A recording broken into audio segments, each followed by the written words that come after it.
Dexy, I know you're gonna kill this shit.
Yo, people, what you telling me? We're back again for another footy talk. Deluded, first one of the year. What you telling me, family? Come on, man. Happy New Year, my brother. Happy New Year, everyone in the chat, man. Business as usual, man. Just 3-point debt collecting, corner stepping. You know how the vibes is already, man. Yeah, man. Trust me. Yeah, bruv. You know what I mean? New year, transfer windows open. You know what I'm saying, bruv? Man, I'm seeing the rumors, fam. You know what I'm saying, bruv? What you been telling me about Cunha, bro? He's got unique qualities. I can't lie. He's immediately, if he signs for Arsenal, you know, he's the best in the league. You know, he's got unique qualities that I don't think anyone else in the Premier League has, man. Like, he's versatile. He's in a relegation battle and he's got that showmanship. He's exactly what we need, man. Bring him. I don't believe it's going to happen, though. Yeah, me neither. But, you know what I mean? It's one of them ones where he's an Arteta player, innit? Arteta loves a Swiss Army knife. You know them ones. Them players. Man. You know, no positions on the pitch, blood. We don't do that. We're fluid. Everyone can do everything. Centre mid's playing left back. You know, we do this thing, man. Your manager could learn a thing or two, man. Nah, bro. This is what it is, bro. So like, I can see the angle. I can't see it happening. Though. You know what I mean? It's the bro. Listen. After you, man, paid 100 million for your guy Declan, bro, them man gonna want some serious money from you, lot. Oh, come to us. We got bread, man. We got bread, man. 100. We owe West Ham some peas, man. Might even spin the block for goodness, man. We need to, man. Obviously, on a serious note, you and I both know January is peak. Wolves are in the relegation race. Obviously, Saka's injury makes it even worse. It's like Arsenal have to, when you look at the Cunhas and Kuduses and all these guys, for me, bro, it's put the money down. If you're not going to put the money down, find lesser profiles in it that are more affordable. But come the end of the window, we need to have an attacker. Even with Bukayo Saka, it's looking bleak for trophies. So without him, boy, have to act, man. Should have acted in the summer, really, but we're here now. Yeah, this is what I'm saying, bro. Like, obviously, if you had to strengthen, where would you say that you actually need to strengthen? In general or now? Now, in January, if you're going to do any business.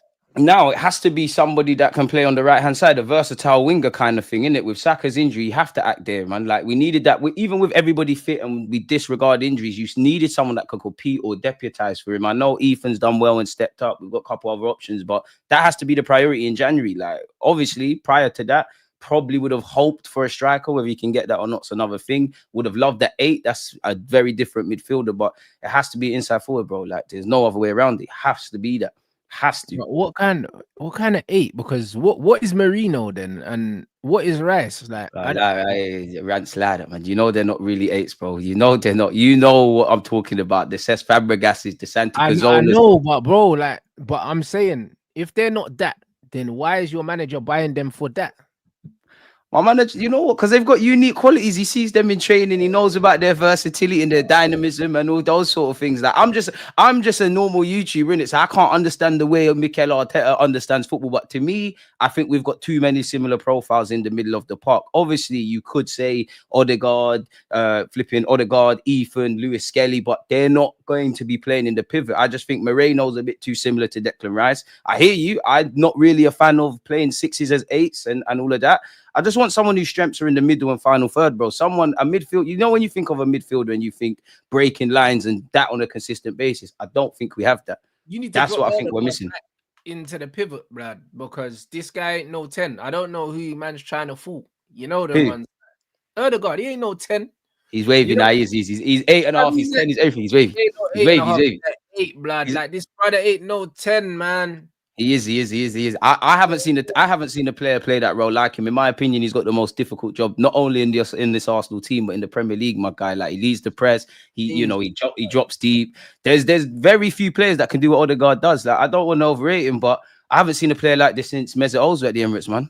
Hey, come on, man. What does he do? Man said can't do what he does, bro. This guy just keeps the ball, bro. But that's for players further back. No, but that's an underappreciated skill. You look at Bruno. You would love someone who keeps the ball, bro.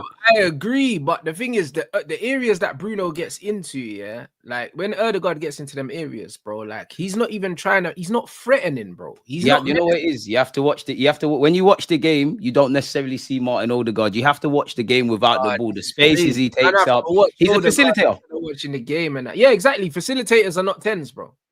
Nah, he is. He facilitates the creativity. He does everything. Odegaard does it all, man. 10s are not facilitators. Like, yeah, he's creative, man. He's mad creative.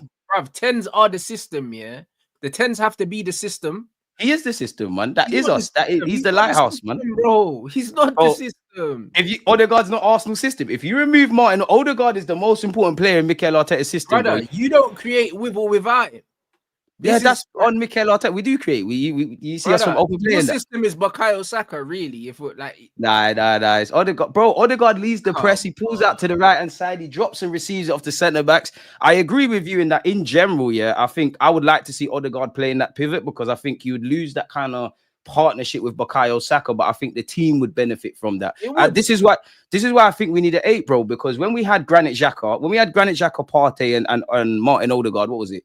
2022, 23. Naturally, you've played football, bro. You know, if you've got another attacker, man, it allows you to stay further forward. We don't have that. Like, it's either Mikel Arteta hasn't replaced Granit Xhaka. So I look at it as that you're not trying to find a like for like. You know, but he doesn't want to replace Granit Xhaka. This is where my problem is. So Xhaka if you're not, he went in and got Havertz, and then Havertz didn't work. Now Havertz is a striker, but Havertz was meant to be Xhaka's replacement. This is what I'm saying. This is my issue. It's like if you're not finding someone that realistically is an upgrade on Xhaka and is kind of a similar player, you're trying something different in it. And as you said, you've had Havertz, Rice has gone in there. You know, we've done a couple other things. It ain't worked. Like we need somebody whose strengths are just receiving the ball off the centre halves, playing it to the more progressive men, because I do think our attackers, whoever they are, would benefit a lot more, man. I really do think we need an 8. And that would have been, to go back to what you said earlier, like if there was no injuries and whatnot, I would have said an 8 would have been my priority, or a striker. But as you know, signing a striker in January, or the profile we would want, it's a myth. It's even difficult in the summer. No, 100%. Like when you're looking at this team, I don't know, bro. I don't know. I think Odegaard's your 8. Moreno, whatever, bro. Double M, he's bossy, he's wavy. He was a waste of money. You don't do nothing. Nah, he went. Bro, he's not better than Jorginho, blood. Like, he was a wasted signing. Many people ain't better than Jorginho. He wasn't a waste of money. If you've got Partey, Jorginho and Rice, why did you need Moreno as well, blood? 2 of them 3 probably going to leave. And no, I think Moreno's biggest issue is not actually him. I think had we have signed this 8 that I'm talking about and Moreno as a secondary option, would have looked at it differently. That's where I'm looking at Mikel Arteta, because realistically, Mikel Moreno's just a squad player. You're just a squad player. But this is the thing we do. We take squad players and try and make them regulars. And then we're surprised that they'll show good bits of form, worse bits of form. Ultimately, we won't get over the line, man. Like, we need that. Like, Moreno's a squad player, man. Like, there's nothing beyond that. I do think some Arsenal fans do too much with Mikel Moreno, purely because you know how you've got them ITKs that know every footballer under the planet. They said he's going to change our world. Where realistically, if you look at Mikel Moreno, his strengths are winning the ball back, all the workhorse kind of thing, really. And that's my issue with Arteta, in that I get it. You want him to run in behind. You want him to win duels further up the pitch, a bit like Declan Rice. But at the end of the day, his strengths are not breaking down, low blocks and passing the ball and doing all of that. So we're always going to have this question, man. Until we address that 8, I'm really pessimistic beyond the obvious as to where we can go. But your manager's tried to address it multiple times. When do you get to the point where you're just like, yo, your manager's talent ID or the players that he wants are just not good enough, bro? Because how many times do you have to be replacing the replacements, bro? He just needs to find an upgrade, man. I do think we needed a midfielder. Moreno's an issue in that regards. I think he's a squad player. He's not necessarily a difference maker. I guess Arteta has missed at times, but I think his talent ID's been all right, man. He's missed a lot of the time, but he's also struck big, man. Martin Odegaard. There's many a player there, man. David Raya, Aaron Ramsdale did all right for us. Obviously, Gabriel, bare left backs, bare right backs. Super Mikel Arteta, corner boys in the building, Rants, man. We're there, man. Crazy, bro. We're there, man. This is crazy. Smash the like button, people. I can't believe this. You know what I mean? I can't believe this, bro. That, brother, this is mad. Like, you see what happens? Yeah, you see Jesus revitalized now. Everyone's going on like everything's sweet, bro. Former temporary class is permanent, boy. See what's going on. Gabriel Jesus, yeah, on the whole for Arsenal, for what you bought him for, yeah, has been a letdown. He changed our world. He's been a letdown. How? When we signed him, it's been a letdown. How? Yeah, was bought as a midfielder. We signed all these players with this experience and we became title challengers. To save face, my man's turned him into a striker, bro. Do you know what I'm saying? That I agree with. He failed upwards with Kai Havertz. But there you go, bro. And then the Moreno thing, yeah. Moreno's not better than Jorginho. I don't know. I don't know if we could say that Jorginho was a failure or not. Do you know what I mean? No, he's definitely not a failure. He's done what he was brought for. I wouldn't say he's a flop. Jesus, what was he bought for? What was Jorginho? Jorginho's just there to, realistically, you're there to be a squad player. When you've come in, you've done quite well. As Moreno should, as for me, Mikel Moreno should be, rather than we're looking at you to change things. We should have got that game changer. Like, if you named Arsenal's strongest 11, yeah, without injuries and all of that jazz, and you looked at our midfield, for me personally, it would probably at this moment in time be Declan Rice, Martin Odegaard, and Thomas Partey. If you're not signing a midfielder that is better than that, that's the same midfield. But that's the same midfield that was there 2 years ago. That's what I'm saying. So if you're not going to sign a midfielder in the summer that is going to take either Rice's place or realistically Thomas Partey's or provide genuine competition, like you're buying 2, that's my issue. If you got that midfielder I'm seeking of and you got Moreno and he's in and about the squad, I'm cool with that. But that's where so why do you keep buying for the bench? That's what I'm asking, because we've got one of the smallest squads. You said you look at the first exactly, but why buy for the bench? What you do is you buy for the starting. How do you get a bigger squad? You buy for the starting 11 and then you put the starting 11 brothers on the bench. You don't buy for that's what bench. Indirectly I want to happen with signing that better midfielder. But then when you look at it, realistically, Jorginho's probably going to cut, Partey's going to cut. Obviously, Declan Rice is there. You've got Moreno. You need another midfielder, bro. And I don't think it's realistic. As much as I'd actually want 2 midfielders, but I don't think it's realistic with everybody on the books. I don't think it is. And that's where Mikel Arteta and Arsenal, I feel it's a thing where it's like we've left our houses, went into the rain and we're complaining we're wet, in a sense of we haven't addressed the midfield. We obviously haven't got a striker. Arsenal fans, we've spoken about what happens if Odegaard, Ben White, Saka, all of these guys get injured, and we're seeing it all play out. And I think our frustration is, what have we played, like 18, 19 games so far this season? All of these issues, I don't think any of us Arsenal fans, or if you did, you was living under a rock, found out about this season. Like, you look at our summer, bro, you scrambled for Neto and Sterling, you didn't get the striker, we tried and all of that jazz. That's not a summer that makes you think, raw, really, we finished 2 points off City, we're going to fight for stuff. We're winging it. Like, what? Last game and the game before that, we had one attacker on the bench, you know. It's dead, man. It's dead. Yeah, but you see, when you say two midfielders, yeah, so you're talking about one for the starting 11 and one for the bench, right? Yeah. That game changer number 8 buying and players the for the Moreno. bench anyway. Huh?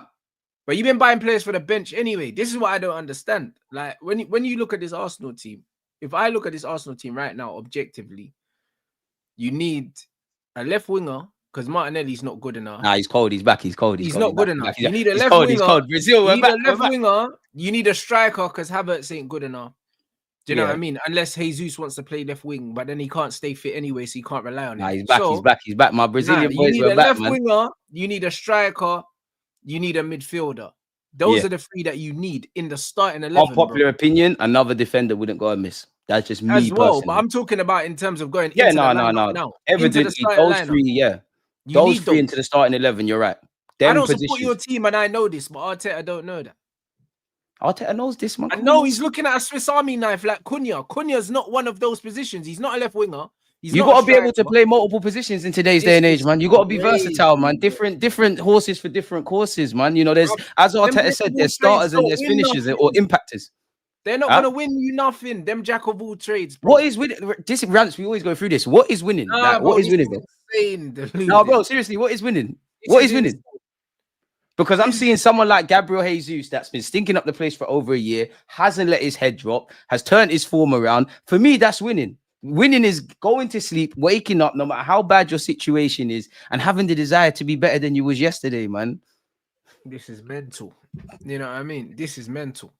I'll be honest. Like, you, man, you need specialists now. You're at the point where you finished 100%. second in the league twice.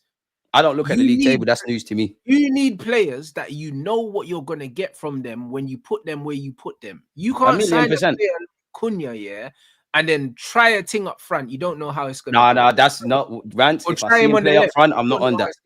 He's not I'm not on that.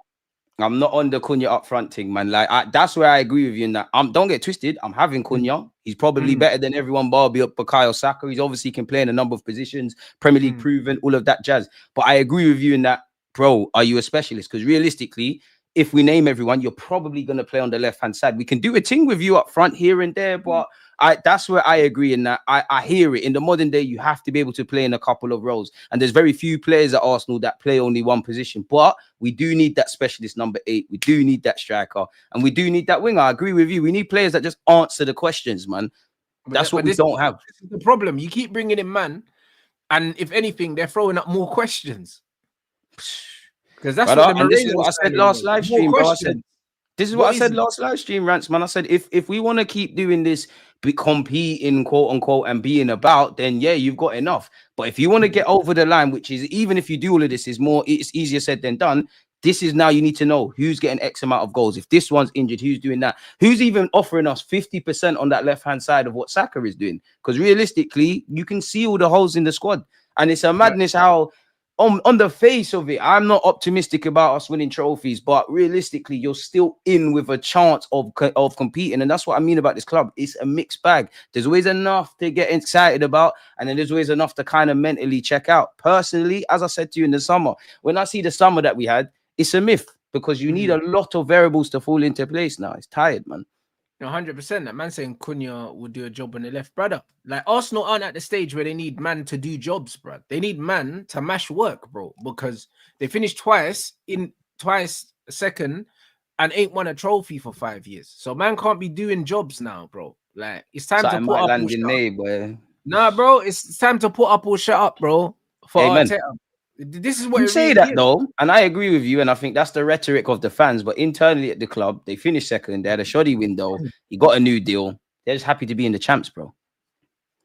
So, like, what noise are you really gonna have? Remember, my man survived. Not even just Arteta, the board. They survived back-to-back eighths. The Kroenke out, all this crap around the Emirates. So, if you can go around that, and now we're somewhat decent of a football club, we're quote unquote challenging. It's light work, bro. If fans are picketing outside the Emirates, you're just gonna close the blinds, bro. So it's like, is it really put up and shut up for the people that actually make the decisions? For you, for me, for the fans, for everyone that loves football, or Arsenal fans that want to win, 100%. But internally, really? I don't think so. Internally, it's not that. Of course not. But So this is what I'm saying, Rants. the pressure internally, to a certain degree, comes from external pressures, whether you like it or not. Because as much as people say, "Oh, they don't listen to the fans," brother, they get to a point where they have to. Do you know what I'm saying? Arteta even said it himself. You know, some Arsenal fans like to waffle about, oh, we're top of the 2024 stats. And I like that in isolation. It shows that there's something there. But reality is you can be all top of them kind of tables. The only one that matters is, are you going to win trophies? The manager himself said that. I actually think Arteta wants to win trophies, just going to buy it in a mad way and things that, we're discussing. I personally think in the boardroom, they're quite clueless. They've got a manager that somewhat's got us back in the Champions League, and they're just going to maneuver like that, man. Like, I don't think, because even when you speak with Arsenal fans, like, you have a lot of content creators, there's very few Arsenal fans that actually are balanced. Some it's all negative. A lot are positive to the point where it's negative, where the truth's in the middle. There's a lot of things to be positive about, but it's about getting over the line, bro. Like, it's about getting over the line. As what you said earlier, it's about doing those small little things that's going to make the world a difference. Players that answer questions. Have we done that? We're not, and we're going to keep doing this, man. For Arteta, as long as you get top 4, there's always going to be some sort of positive statistic that shows that there's been some improvement. You're not going to get clipped. You're not. It is what it is. No, 100%. So I don't know, bro. I just think it's one of those situations for Arsenal right now where it's like, you're in danger, bro. You're in danger of kind of, because you know what it is, yeah, with what Arsenal have done, yeah, it's like in the moment it looks good, yeah, but you know what hindsight's like. You know them ones. If they don't win something this season and say they finish below second where they finished before, all of a sudden you get into a situation where, like, I got into with United, where 2 trophies in 2 seasons and a top 3. It sounds good. And then when you go back and you look at it down, and then you strip it down at how we won those trophies, who we played. Yeah, but you know what they're going to say. Everyone else was. When you go back, yeah, you go back and you look at the whole Arteta tenure, and then when you strip it down and then you look at what everyone else was doing, the opportunities you had to strengthen that you didn't take, the players that you brought in that weren't good enough, then you had to replace with other players. Then this is what you're right about, Rants. It looks like a fucking mess. This is what you're right. This is what you're right about, Rants, and that's why I think it's a mixed bag. Mikel Arteta for getting the club back in order, steadying the ship, all of that stuff, brave decisions. I hear it, making us somewhat competitive, like with the top 6. Big you up for that. That is great. Getting over the line's another thing. And you know what it is, Rants? They will sit there and, when, and I'm sure you get it because you make the same line of work here. When people say enough things enough times, they rationalize it. Because Arsenal fans are going to come out and say, oh my God, we had so many injuries. Okay, we had injuries. Everybody had injuries. Last season, we still had injuries, but we was relatively injury-free. I know it's easy for me to say as someone that's not making decisions. You had a great run last season. Exactly. No, but Rants, honestly, if you see last season and you think, bloody hell, we had I know Partey was out, Timber was out, Tomiyasu was out, but bloody hell, we got all right. Bearing in mind, as I said, January the 1st, 2024, Mikel Arteta said we've got one of the smallest squads. In the last week of 2024, he also said that nothing's changed. Surely you go into the summer and say, do you know what?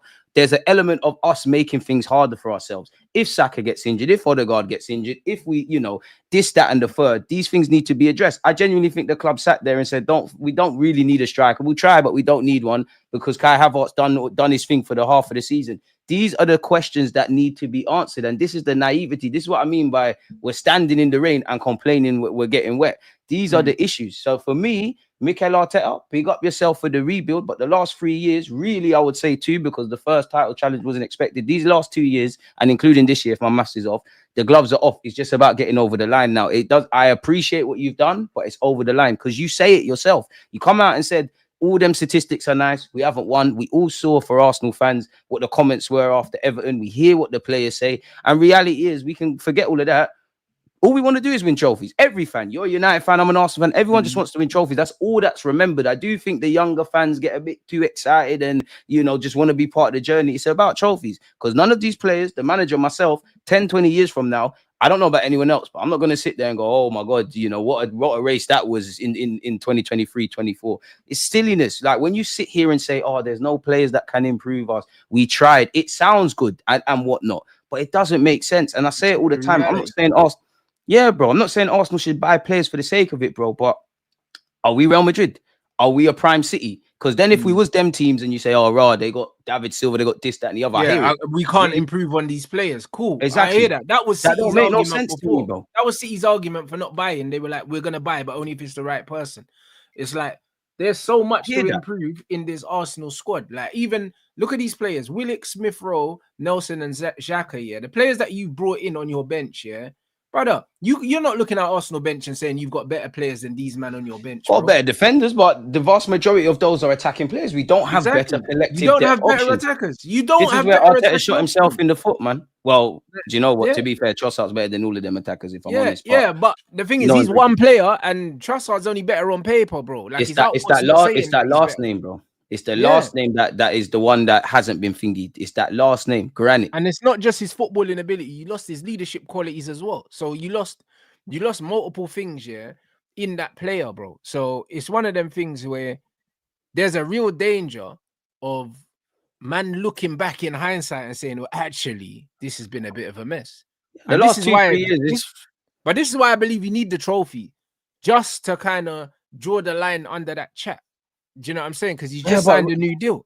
You say that, Rants, and I agree with you. You're not wrong. At the end of the day, we need silverware. He needs some sort of silverware. But unless it's the Prem, which is improbable, or the Champs, which is impossible, the goalposts, you know how football fans are. The goalposts are going to move. If Arteta wins nothing, you failed again. If you win the League Cup, which, again, it's easier said than done, you only want a League Cup. But it's about silverware now. More forget Arteta for a sec. The players, bro. Yeah, we can talk about Saliba and Saka and all of these guys cutting. It can't be nice to always be so close but so far. And a lot of them are quote-unquote young in their careers. You need to pick up trophies. I know where people look at the League Cup as fans. We do this snooty thing. It's not the Prem. It's not the Champs. There's no guarantee, as you know yourself, Rants, there's no guarantees with professional footballer for any silverware, matter of fact. So anytime you can get your hands on it, I'm on that. And I would say Liverpool. I'm definitely certain for City.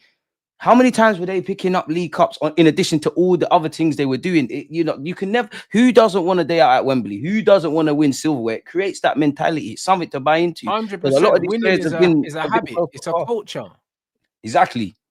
And also losing is a culture. Do you know what I'm saying? And Unfortunately, it becomes a habit, bro. When you're losing title races that you should be winning, and then going out and buying a fucking dog and going again, yeah, like that's the culture that man's building, bro. Like I don't know about the title race. I just watch game to game, but I hear it. Brother, like 2 second place finishes, a dog called win, yeah. So we got a dog, brother, and I don't know if, because Arsenal fans would have to let me know, the Mudryk here and the Caicedo window were 2 different windows, weren't they? Where you had the sagas. I think they might have been the same, you know. Because surely you wouldn't have had enough money to sign them both in the same window. Because I actually think it was. I think it was the same, you know. Was it the same window? I could be capping, but I think it was the same, you know. But and you could throw, you know, who another name you could throw in? You could throw in Vlahovic a few years beyond that as well, because they're all in January. That's why I don't believe when man say we ain't got money, bro. Like when these are big money windows, bro. Like to miss out on Caicedo, mind games, bro. And Caicedo would have cost 100 and something million. Yeah, we're trying to chat to the gal that you know don't want to chat to you, but bro, yeah. But the thing is, if you're looking at a Mudryk, that means you understood that money needed to be spent on a winger. So when you didn't get him, who was the guy that you went after that? Where's the winger? That same thingy, Trossard. Exactly. Trossard, and how much did Trossard cost? Like 20, something like nothing. That. You know, like that. So you was gonna drop a 70 million on this Donny, and you never thought that you might need 70 million worth of winger somewhere else, bro. No, but this is and Rants to piggy bank pause off your point. Man, trying to do the cheap thing. But that's what annoys me about Arsenal fans, yeah, because Arsenal is like this, especially with transfers. It's a merry-go-round, right? First, we hear war chest and we're going to do this. And in last summer's case, Nico Williams, this one, that one. Then you come out and they say we got PSR, there was no players available, blah, blah, blah. The window shuts. It is what it is. What have you seen come out this week? The only restrictions are the ones that Arsenal are going to place on themselves. Whether, obviously, journalists can be dumb in it, but we're linked with this one, that one. And then when the inevitable thing happens, it's always wait till the summer. Now, granted, I hear the logic with waiting till the summer. I think every logical fan gets that. But the season's now, bro. Like, this could be what is won or lost now. Like, you need to deal with what's in front of you now, fam. And this is the thing. It's a merry-go-round, bro. It's a journey without a destination. I'll be real. No, but you know what it is, yeah? It just feels like you might got twanged in it by the owners, because that's like you saying to your babes, yo, we're going Hakkasan and that. You know, any fan that got twanged, you either listen to BS. If you say to your babes, yo, babes, we're going hackers and that. You know them ones, get all dressed up, and then there's no space, there's no reservations, and then you take her to fucking start looking in the bank account. It's looking at the bank account. It's like, oh, we'll go Wagamama's instead and that. It's like they're not on the same price range. It's like, was we really going out because I got dressed up? You know what I mean? And then we end up in Waggers, bro. You know what I'm saying? Nah, bro, this is crazy. But that's the thing. I question the strategy a lot of the time at Arsenal. I really do question the strategy with what we're doing in terms of 70, 75, 80 million. We've got 80 million for a winger, then spend 28. That's like, the thing. Arsenal are weird, man. Like it's like, I'm not saying you don't have to be 100% convinced, but it feels like there's a regular theme, whether Mudrik's the guy or not. It's like they have to 100% be convinced that that's the guy. Like, it's people move like, and then you know, if you look at Arsenal, we're linked with like 5 players. Then it becomes someone like Mudrik, and it's just aggression for the next 2-3 weeks. We're all linked with him. When he doesn't sign, people sit there and go, "Oh my God, there's no one else." Come on now. I think people are very naive. Now, I'm not saying Arsenal are right or wrong, but anyone that understands football, these lot have all the analytics. They have all the scouts. They're looking at household names, players of various denominations. For me, there's no excuse. There's no excuse. And I must admit, for me, it's a bit boring talking about the same things. The strikers, the wingers, the lack of depth, because everything. It's been 3-4 years, man, are still having this conversation. That it's been most of the tenure of this. For me, it's really in the last. It's in the last 2 years where we've actually started fighting for a title. Like, we're saying the same things. Like I said at the start, the 18-19 games we played this season, any issues that Arsenal have had on and off the field, no Arsenal fan discovered that this year. And if you did, you're living under a rock and you're just doing this emotional thing. You're riding the highs when we win. You're upset when we lose. This is why, for me, I love my club, but it's an emotionally, you have to love it from a distance.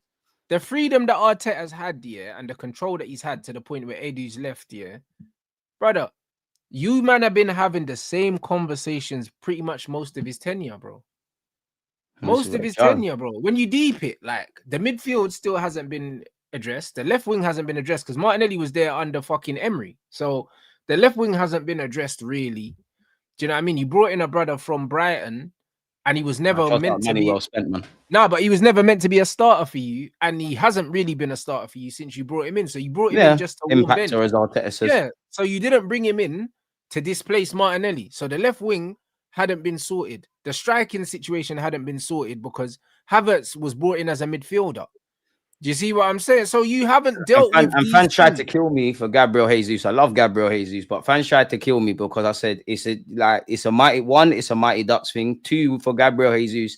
It's going to be the exact same thing as Lacazette. I love the premise of the logic in general of, you give him a platform to play through the middle, he can do his thing. And he was a good quality player for us until he got the mad injury. But he's never been a good goal scorer. And at some point, you have to accept footballers for what they are and utilize them. And then obviously, you know, I think too many things happen too fast for Arsenal. I think we started getting into this title conversation quicker than those that make the decisions with the light. And then you look at Gabriel Jesus and Zinchenko, they were, you know, they did change us. There were 2 first names on the team sheet, but it became evidently clear that we've left you lot, didn't upgrade on that. And now you're here, really. And I think it's naive. Of course, it's easy for me to sit here and say, but as you said, and I agree, Kai Havertz, we failed upwards with you going up front. You looked a lot more rosier, right? But if you're genuinely sitting there in the summer and saying, we don't need a striker, we've got Kai Havertz, which some of our fans were saying, I personally think that's suicidal. And this is why, for me, it's an emotionally kind of check out thing, because it's naivety if you think that we're going to get over the line. Of course, across a 38 game period, there are some romantic moments, but football is cold hearted, man. Like, These guys were never the right guys, and that's something we've been doing, even down to when we had Giroud, who was a quality player. I liked him, but you're taking a facilitator and trying to make him a man that's going to get 20 league goals, and you're surprised we're having these conversations, man.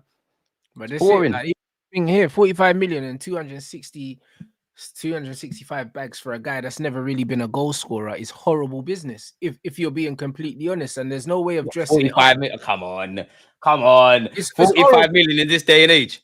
Brother, the wages, bro. 265k. Obviously, he's near the highest earners. Bro, but that's nasty. Man are behaving like he's on 40. Guaranteeing you goals, 265 buff, yeah? Like, it's crazy. I've got more conversations to have around Kai Havertz and the money he's on and potentially some others. No, but at the time with Jesus, Kai Havertz as well, but both of them, when you actually look at it, both of them are players, yeah, that weren't key cogs in the machine at where they were. It's not like you took Ozil from Real Madrid or whatever. These men were not Champions League goal scorer. That 265 could have got you your Dusan Vlahovic, probably for less than that. Can't lie, thank the world we didn't get him, man. Yeah, no, I hear it. This is what I mean. Bags that Havertz is on. You know how many midfielders in the world are on 300 grand? And this is why they're gonna have to flush things out, man. Like, because you're getting yourself in issues, man. You look at, I like Partey. I think he's been one of our best performing players, and his contract is running out. Yeah, but you've got Thomas Partey on something decent. Zinchenko's probably near the higher earners. Kai Havertz is on a madness. Jesus is on a madness, and then you've got the whole others really and truly that are not earning groundbreaking fees. But if two men that are not really cutting their teeth at the club are earning 60k, then you could all see it. We really have to look at it. Don't get twisted. I think we're going to be in a situation, if Arsenal go the way I want us to go, where there are going to be squad players on handsome wages. But this is where I feel people need to, Arsenal fans, you need to look at what's in front of you. There's a lot of good positives, but there's also a lot of negligence at the club. You can't pretend everything's terrible. And you definitely, like some fans that more pee me off at this moment in time, that are very disingenuous, act like everything's rosy. It's not. And if you think it's rosy, you're a dickhead. Yeah. It's one of them ones, but this is why, for me, I think that's why I think some sort of tangible success is needed, yeah. Because 100%. Because there's too much going on that it's spooky, bro. We're overpaying for some study players. No, you're 100% right, because at the end of the day, yeah, and more speaking of those that act like Arteta can turn water into wine, yeah. I rate Arteta. I think he's a good manager, but for me to rate you, I have to hold you to high standards. I think some fans like to have it both ways. You can't gas the guy and say he can do this and that, and then there's a million excuses as to why there's nothing tangible, really. Like, and even with that, on the face of it, do I think we're going to win the Prem? No. Champions League? No. League Cup at this moment in time is our best opportunity. FA Cup? Who knows? So on the face of it, you're still in all four comps. Do you have the squad? Do you have the squad in terms of numbers? We knew this in September, bro. So for me, it's a bit of an emotional checkout thing. It's like, if I'm seeing you do the same things, how can I be surprised that the same things are happening? And then the fans start doing this, but Liverpool are going to drop points, and that's great. But Liverpool are heaps and bounds better than everyone. And if Liverpool drop points, you need to make sure you go on a run and make sure you don't F up. You have to make sure that you can capitalize. Yeah. And now you got your match winner, Saka, gone. There's so many ways we can break down why Saka's important to this team. And he's probably, God forbid, but he's been owed that. Benjamin White's been owed that injury. You go back to the season we missed out on the top four to Spurs. Rob Holding come out in an interview and say, my man's been playing with hamstring tears and all of this kind of stuff. Yeah, bro, Saka's been, bruv, he's been due this long layout. And this long layout is an accumulation of all of the times he was playing through injury last season. Your body gets to a point where it can't carry you no more.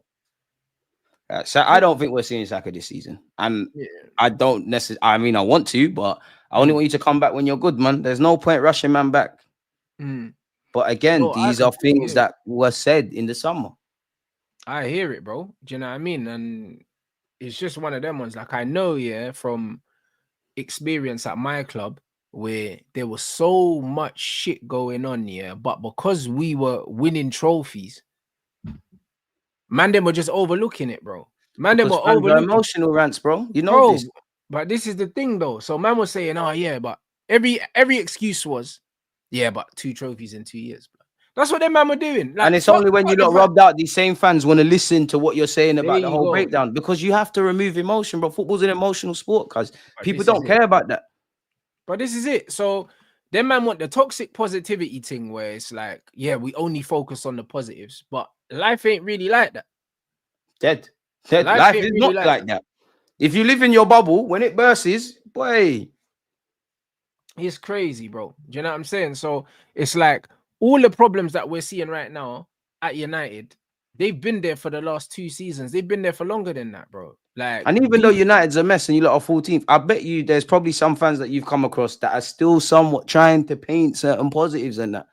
100%, bro. There's no real positives about what's going on. There can only be positives, yeah, if the owners do what needs to be done. It's up to them now. Because the thing is, there's nothing that we're seeing right now that we didn't know. There's nothing. There's nothing, really. Do you know what I mean? If you really been watching, even when we were winning, I was telling these man that we're fucking shit, bro. Do you know what I'm saying? And even though Yeah, we're they said, "Oh, Rants, you're negative. You're just doing it for clicks, man." Brother, we won a trophy last season to salvage the season, and it didn't even really salvage the season. Like, brother, I was sitting there watching that cup final thinking, yo, we need to lose this cup final because if we don't, the manager's gonna have a job. That's how I was sitting here. I can't lie, Rants, that's fucked still. Brother, I'm telling you. I hear it, but it's fucked. Brother, before that cup final, one, I didn't think we were gonna win anyway. But two, I didn't want to win that cup if it meant that the manager stayed. Because I understand, yeah, how fickle these men are. These men, the same way they use their trophy logic is the same way they use their stats logic. My man's got this amount of goals in this many games, so he's world class, bro. Them man don't watch football. Do you know what I mean? Critically look at things objectively. Like, that's many a football fan. That's every fan. Because in simple reasons, football is an emotional sport. You're only gonna see what you want to see, and then you're gonna have, you know, that confirmation bias because you're gonna hang around with clowns that say the same BS as you. But this is the this problem. Is football. This is the algorithm on Twitter is feeding that bullshit. Exactly. You know what I'm saying? It's feeding it, bro. And this is why when I looked at the situation with Ten Hag, yeah, I was like, objectively, this guy has failed, yeah, from the very moment that he came into this football club. But he's won 2 trophies. But then the same man that are saying, yeah, but he's won 2 trophies are the same man saying, oh, well, Arsenal gave Arteta time, but it's like Arteta didn't win the trophies that Ten Hag won. So which one is it? Do we need trophies? Agendas, bro. Does man need trophies, or does man need time, or what does man need in it? Because man can't keep changing the conversation whenever it suits your agenda. It's either performances don't matter and only trophies matter, or the performances are the real true indication of progress and trophies don't mean anything. It can't be both. No. It's the truth's in the middle. Like, the season doesn't lie. You can win a trophy. Sometimes you can win it because you had a great season and you're just best in the business. Sometimes, as you see, when we won the FA Cup, when you lot won a couple trophies, it glosses over stuff. And people don't care about how the other season ended because at the end of the day, the finals typically in May. You're optimistic, you're positive. We can go again. It papers over the cracks. But in this day and age, a lot of people just go on live score. Just, you know, I might I don't know. Let's just say I don't rate Amad Diallo. I might just go and watch the game where he stinks up the place. Oh, he had 10 misplaced passes or something. I never watched it. That's my agenda. Fans don't care. You know, it's sad that critiquing football and analyzing football, it's in the gutter, bro. It's in the gutter. Man, just do the agenda things. People don't look objectively at anything. It costs nothing to think. But people don't want to do that, cuz. Nah, man, are just on the tribal nonsense, bro. And this is what it is. The ideal situation would have been... So you can get bare followers on Twitter and this BS, man. Ideal situation would have been Man United won the FA Cup, yeah. Manager got sacked. My man. Thanks. You know them way there. Instead, man are saying, 2 trophies in 2 years. We've got this manager coming out saying, I'm the most successful manager aside from Pep Guardiola in the last how many years, bro? Shameless. Brother, now that was one of his biggest problems. He was shameless, fam. Brother, look at this. 8th year in the league, bottom of the Champions League group here. Minus goal difference as well, blood, in the Champions League and in the league, yeah. And this motherfucker kept his job, bro. So because he won a trophy. See what I'm saying? And then you got fans that are in a space like ours, where obviously we make content and that they want to make sure they get invited to them influence events. They want to be at the clubs and that. So they're intentionally dishonest. Arsenal got bare of them. Let's be honest. Arsenal got bare of them PR merchants, really and truly. Bare of them, where they'll be like, oh, but this and that, because they're not loyal to the club. They're loyal to their own ideologies. They want to get media passes. They want to be involved. This is why I always say people think, bro. I'm not saying no one don't know what they're talking about because everyone's right and wrong. But look at what people are saying and why they say it, bro. It's an idiot thing. It's an idiot thing. I mean, bro. And it's lies by omission as well, blood, because certain men know certain things and they're not saying nothing, bro, and you're still lying. You know them ones. Just because you don't say nothing, that don't mean you ain't fucking lying, bro. Because Facts. the man them know. They know exactly what time it is. And when the camera gets cut off, you know what really man are saying? They're having. Exactly. It's just, oh my God, if I say something bad, the press officer is going to take my name off, whatever it is, and I can't go no more. People don't stand for nothing, so they fall for anything, man. But this is exactly what I'm trying to say. So with that in mind, it's like, man need to understand, that no matter what's going on at all these football clubs, like the truth is always somewhere in between. It's always you can't run away from it. You can't. There'll be times where they're positive thing. It looks like that's the thing to say, bro. When things are going right, but then what you see once the cookie crumbles, you can't. Because it's never one person's fault. Because you look at Arteta. On the whole, his recruitment's been horrendous. However, who's signing these things off? The people above him. But there you go. So now we need to hold these men accountable as well. Do you know what I mean? But again, Rants, it costs to think, bro. People don't want to think. People because can't. It's all well and good saying Arteta's got shit talent ID, but he's not working alone. But Arsenal don't have a whole scouting department. It costs to think, bro. It costs to think. People don't want to. I'm saying, and the same thing goes for Man United, bro. As much as bro, man, look at players like Rasmus Højlund, bro. That brother shouldn't even be playing in the Premier League, let alone at Man United. But guess what? Even if the manager wanted him, someone had to sign that off.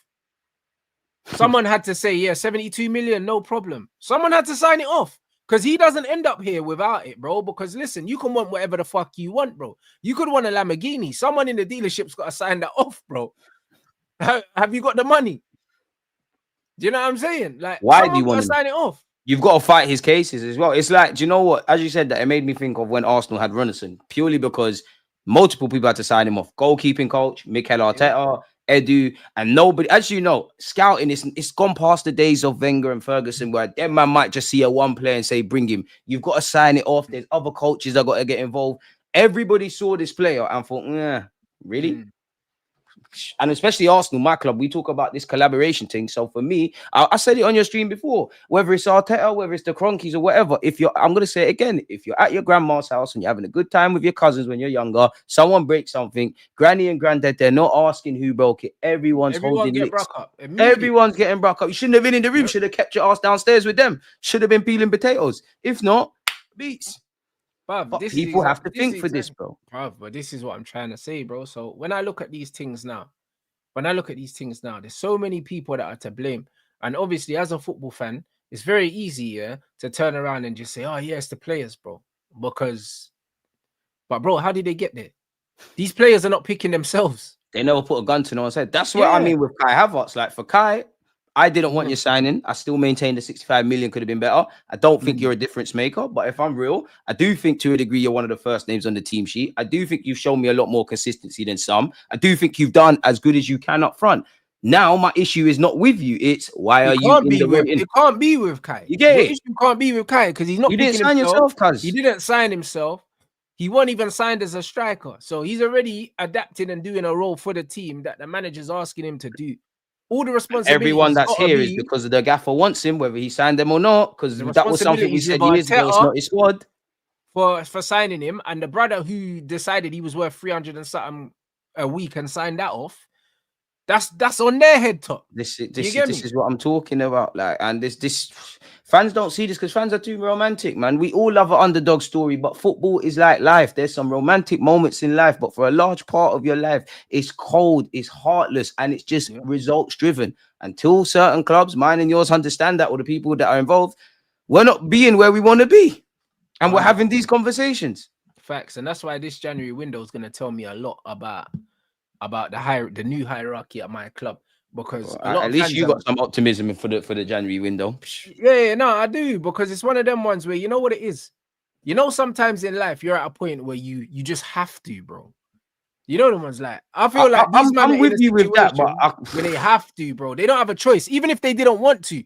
You know, sometimes where it's like, brother, man, just have to kiss their teeth and do something. You know them ones, you have to do it, bro. Like, if the thing is, if you wasn't talking about Man United. And I just heard your voice pause and didn't know you support Man United. Yeah, I would think that's about Arsenal, but I'm at the point where I agree with that. I'm just like, if you do it, you do it. If you're not, business as usual, innit? I'm not gonna hold my breath. You can always hope, but I need to see.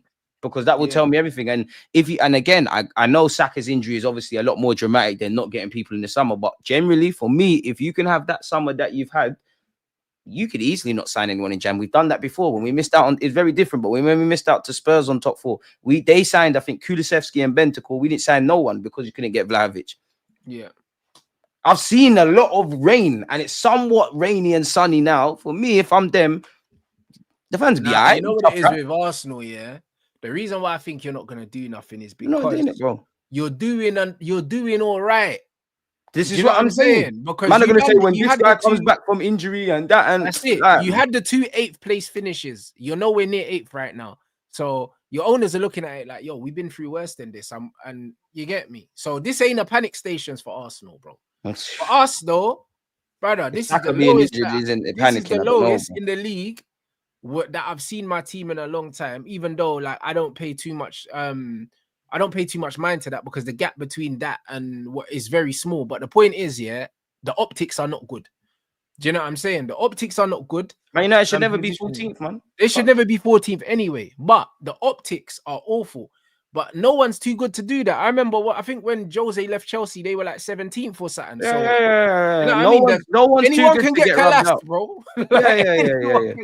Don't think you're that. Even it's not the same, but even City might have thought that they were certain things, bro. Yeah. Complacency is a killer in life. It's a killer in football.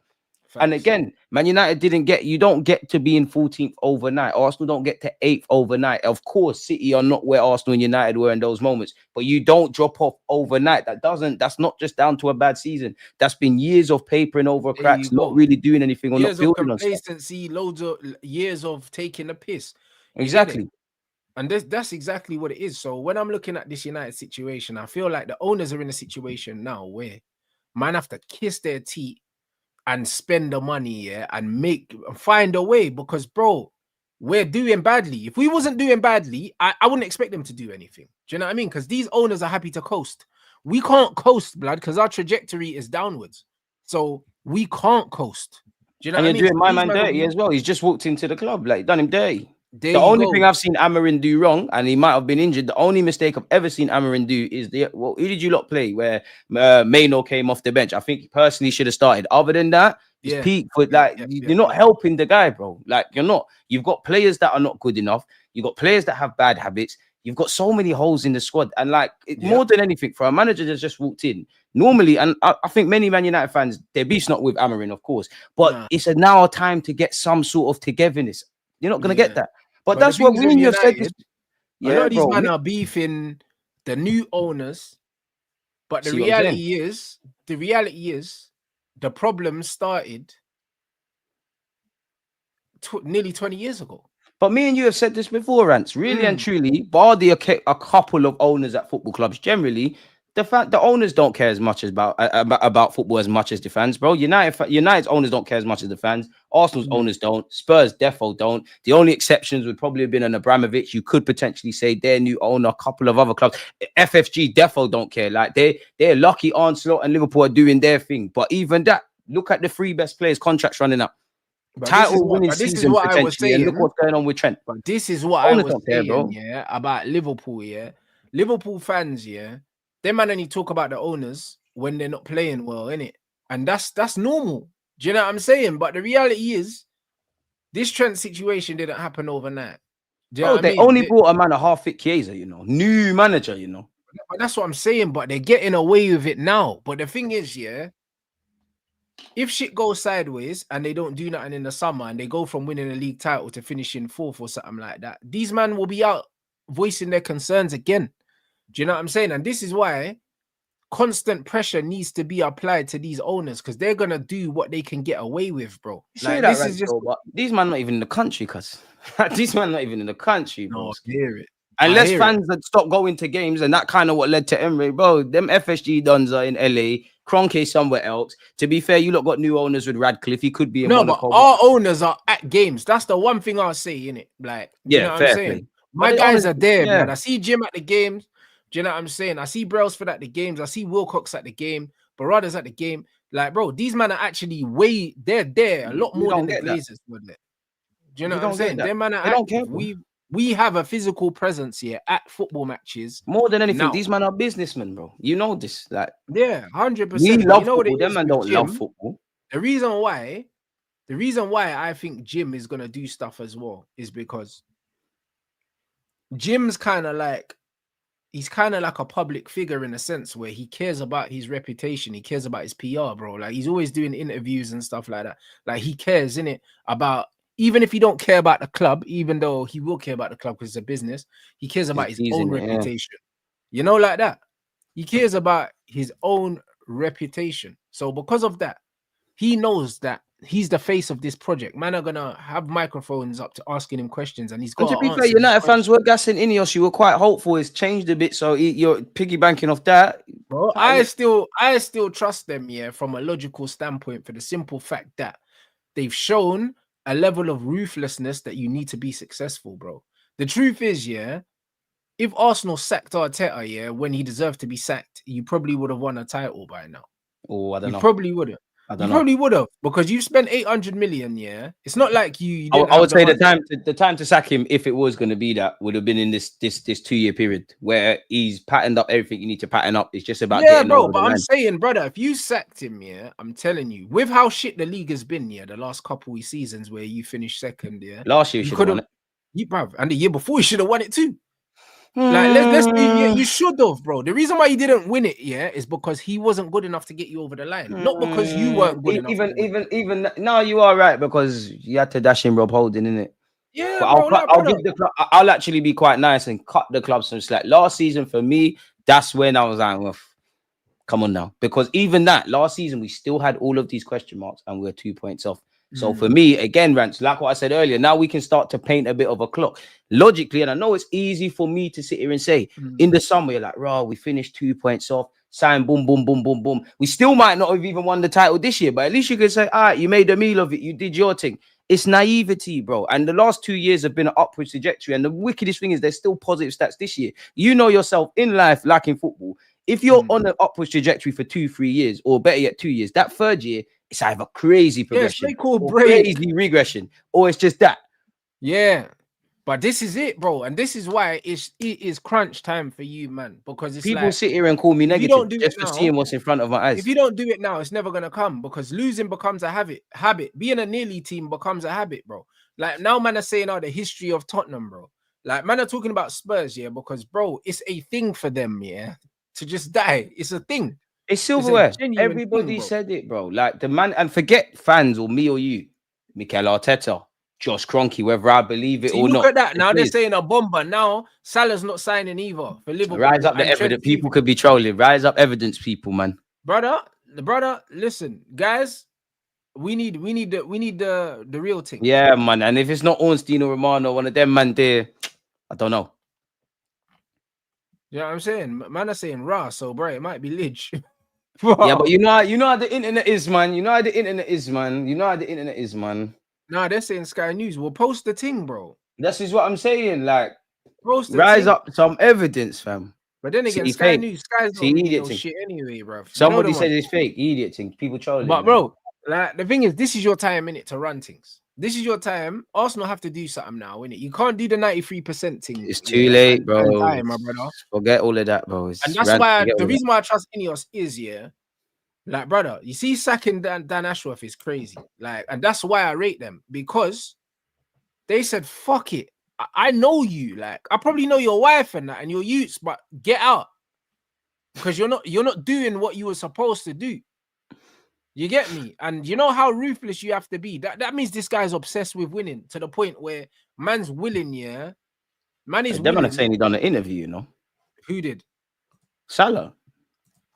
Oh, for real? People, if you're mods, if people are capping, start blocking people, man, because it's an idiot. Brother, yeah, trust me. If man's chatting shit, man have to get gulagged, bro. Yeah, you know because you know what it is, yeah. I mean, look as well. Nah, man, saying a quote saying it's my last year in the club. I can't lie. I think he might be legit. This is on Sky Sports. Yeah, but is he saying it's my last year I'm gonna cut, or is it is my last year unless he gives me 450 bands? Yeah, like it's like my contract is running down. It's my last year. It could be a mind games. It sounded like mind games. It's a mind games, man. You gotta play them games there. Trust me, and big man thing. These men were saying, "Oh, we can't win while Pep's in the league and now Pep's in the ghetto." Yeah, man, have to win something, my G.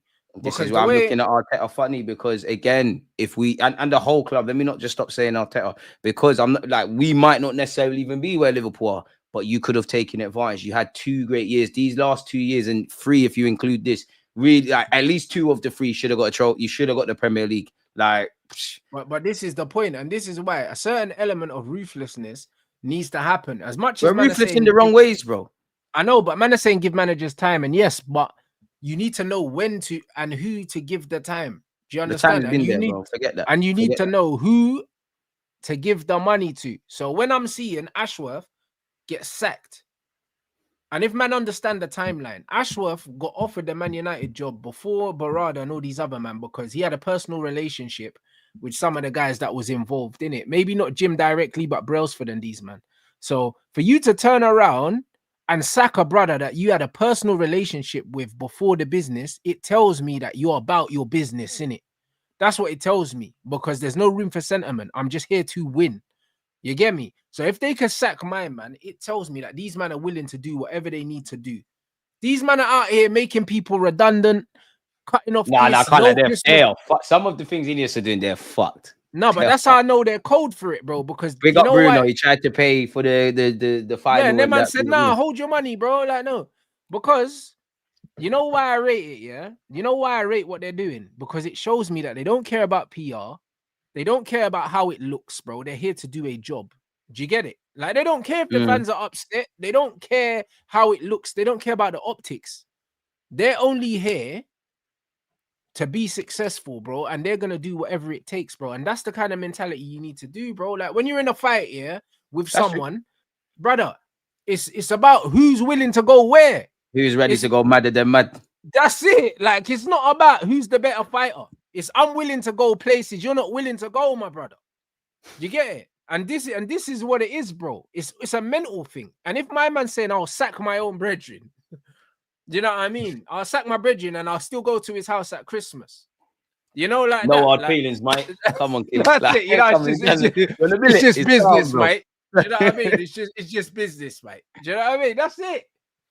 Bad man up, sack a man before Christmas, and then still see my man on the 25th. Bridge. You get me? This is cold. Same WhatsApp group, busting joke and that. Man's gone, you know. You just sack man. You know what I'm saying? And they sack my man with his family there at the game. And you know that was there, bro. This is what it is, bro. Like, these men are cold. I rate it. I rate it, bro. Do you know what I mean? That shows me that these men are willing to do all sorts of fuckery. That's fucked. No, trust my me. man, you got sacked. You got to break something on your way out. It's like, you got to do something, bro. You got to bust something, and like, you got to teeth something. You got to do something, man. Like, you can't just go out like that. It's a mad thing, man. He got cooked. You get me? So, brother, I can't lie. Yeah, I think that they have to do something in it. They have to do something, and I believe that they will do something. So it's one of them ones where that's where the optimism comes from, because I feel like their back is against the wall and they have to. Not because I trust them. Make unpopular decisions, bro. That's it. I hear you, and that's the thing. I think Arsenal are doing too well at the moment. You're in all your cup competitions currently. There's no reason at all, yeah, none, for them to go out and spend money. There's no real reason. You know what? I don't think you're wrong. I have my opinion, which is like of yours. I have my opinion as a fan, what we have to do. But this is why I say I'll always love my club, but man can't be doing all this. My club is the best thing since since sliced bread. Then we're gonna do this, the other. There will hopefully be a day where I can talk bullish. But there's the little things that need to get you over the line. It's not being done. It's not like even with Rants, even with the January market in general as well. Like, I'm very pessimistic in it in general because of the belly of the beast that it is. You're gonna have to, bro. You're gonna have to. Like, I don't know where the club are looking at. They might sit there and say, "Oh, Saka is gonna be back. This one's gonna be back." If Jesus and Martinelli, you see, once you talk about specifically winning a Prem, winning the champs, all these things, you can't have unanswered questions, bro. You need to know. Forget how good you are at your best. How good are you at your worst? If Saka's not doing the business, who's doing it? If this one gets injured, what happens? As again, people, the start of last year and the end of last year, Mikel Arteta said we have one of the smallest squads. If you keep doing the same thing, what's going to change? So for me, I'll enjoy when we beat 1-2 rivals, we go on a little run. But as for over the line things, I want to be wrong. Why wouldn't I, innit? Myth. Yeah. And I'm not being 100%. pessimistic for no reason. I can't look at what's in front of me and say, yeah, we're going to do whatever. Because that's what people want on social media. I'm sure you get called. I'm sure we both get the same thing. You're mad negative. You're never happy. They want us to sit here like dickheads, say, United's going to win the treble. Arsenal going to win the quadruple. Clipped up. We keep it moving. Tired. 100%. That's it. Oh, you sent me the thing. Hold on 1 second.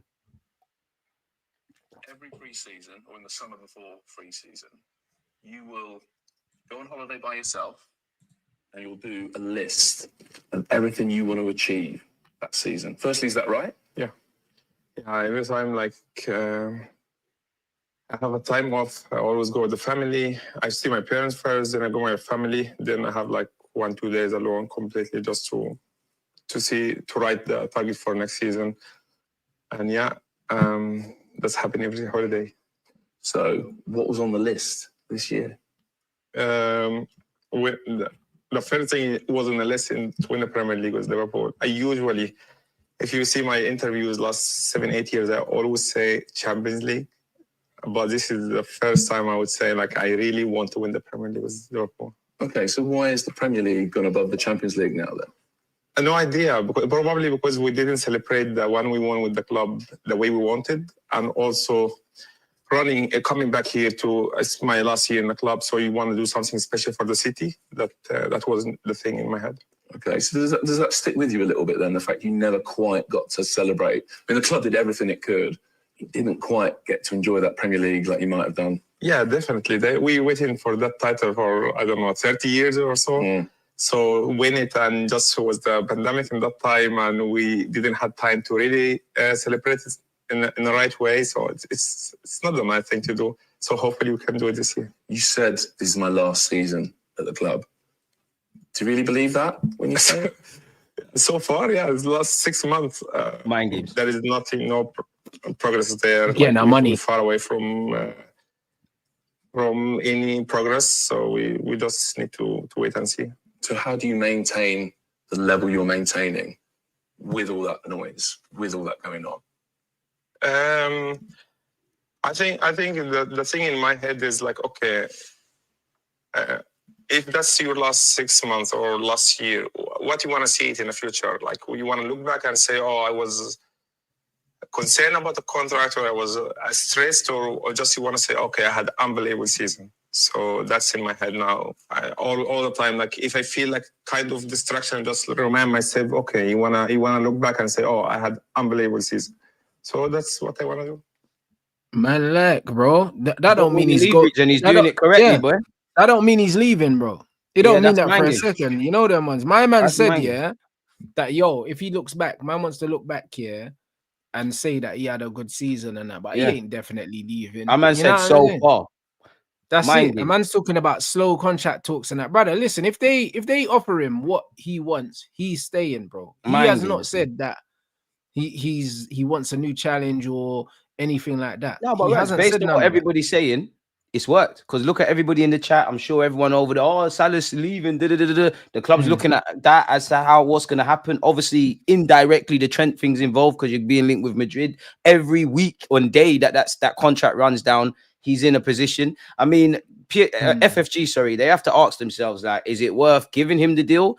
Or do you think it's more prudent being willing to spend big on a replacement? I don't know. But he's playing the blinder. The way he's playing right now. Him and his agent. The way he's playing right now, he's probably looking at it and saying, where can you go right now, and go find a replacement for Salah's numbers, that's not going to cost you 100 million. Where are you going? And he knows that. So is it cheaper to just give him the piece? Yeah, so he's like, yo, it's cheaper for you to just run me my bread for another year or two. But they've probably got a policy where when man's over a certain age, they don't want to pay out a certain amount of money, and he's already on a lot of money. He's already on 300. But rules, if you're gonna break, rules are there to be broken, and if you're gonna break it, that's it. He's definitely one of them you break it for to a degree. He's already on 350. But the thing is, it's probably cheaper to keep him.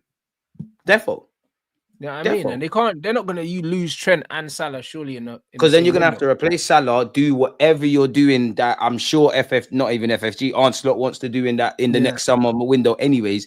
Myth. But Every day that goes on, Virgil hasn't signed his new deal yet. And if he sees them that's two not confirmed. I think he'll stay though, man. I think he'll stay, but if I he think sees Salah them will. two I think leave, Trent is the one. But even there's a reality where they all stay. Yeah, but if my man sees Trent and Salah dip, he might just say, yo, blood, this is long. You know the ones there. You never want to be the last one out of a reef. But that's it. And the thing is with Van Dijk here, he's still good enough to either go Saudi and get a big bag here, or go somewhere like Italy or something here and just semi-retire, blood. Because the man, fact that he's a free agent, some of the bigger clubs, especially around Europe, they might say, you know what, if his wages are if he's a free agent thing, he could even do a little Real Madrid thing for a little 2 seasons or something. You never know. It's mind games, man. It's mind games. No, but yeah, the club have done a madness there. Done a madness. So yeah, nah, bro. I wouldn't go Barcelona. Not with their credit. You know them way there. You're gonna get zanged, bro. Watch it. When it comes to the end of the month, you're not getting your piece. That's what I'm saying. Bare deferred wages, man. Look what they're doing to Dani Almo, bro. He just got there. But this is what I'm saying. Imagine you just got there and you're already getting problems. You know them ones. It's meant to be the honeymoon period, blood. Literally. You know them way, they're lucky he's one of them that loves the club, and that if that was some foreign man that likes Barcelona but ain't got no attachment. Because he came from their academy. That's why they can do that. Yeah, you'd F off, bro. In any other walk of life here, do you know how criminal that is, bro? Like that's like they're actually taking a piss, you know. They're actually boying him. They're boying him. Like how many examples do we need to see of Barcelona, whether it's that, whether it's the Messi thing, whether it's actually what led to Gundogan leaving so they could get Dani Almo, and now neither player at this moment is there to help them. Blood, Barcelona are being run by crooks, man. Like crooks. There's probably fraud boys that can operate that better, man. But this is what I'm saying. Their thing is brazy. I can't lie. And the fact that the powers that be keep allowing them to operate like this is crazy. No, but even that La Liga, like realistically, as rubbed as Barcelona, bro, Barca and Madrid are your two best teams. You have to give them preferential treatment, especially because that league is kind of dying, bro. You ain't got no Ronaldo, no Messi. They little fight. There's no Jose versus Pep. The TV rights in the Premier League are getting better. That's why all these, you know yourself, France. That's why all these European teams, they're the first to sign up to any Super League thing, any of that. Yeah, 100%. Now, that's the only way out, bro. It's the only. Forget the bigger teams in the Prem. Look at the small ones. You know, we're in a day and age with the greatest of respect to Bournemouth. I'm seeing them fight AC Milan for players. When could anyone have seen that? It's mad thing. It's mad. Like it's peak. Yeah, the landscape is brazy right now. I'm not even gonna lie. You know what I'm saying? You lot run up these likes, man. We need 600 in here, bro. Make sure you subscribe to Deluded as well, blood. Come on. You know what I'm saying? Run climbing up in the subscriber list, bro. Try it, man. Yeah, I mean, roll to that 100k, people. Do you know what I mean? Make sure you support my brother, blood. Closing on 65k. You get me? What you got coming up for the rest of the day? You don't play tomorrow, innit? So yeah, we're playing tomorrow. So I'll be doing a watch along tomorrow for Brighton, Arsenal. I'll be doing one for Spurs, Newcastle. 4:30 in a couple of moments. I'm gonna be doing like an Arsenal live stream. So yeah, if you're not busy, join me in it. That's it, people. Do you know what I mean? So yeah, you lot make sure you click the link in the title. Come on, support the team. Do you know what I'm saying? And obviously we'll be back at 5 o'clock for Rants and Gunner, people. Do you know what I mean? So run it up. Come on.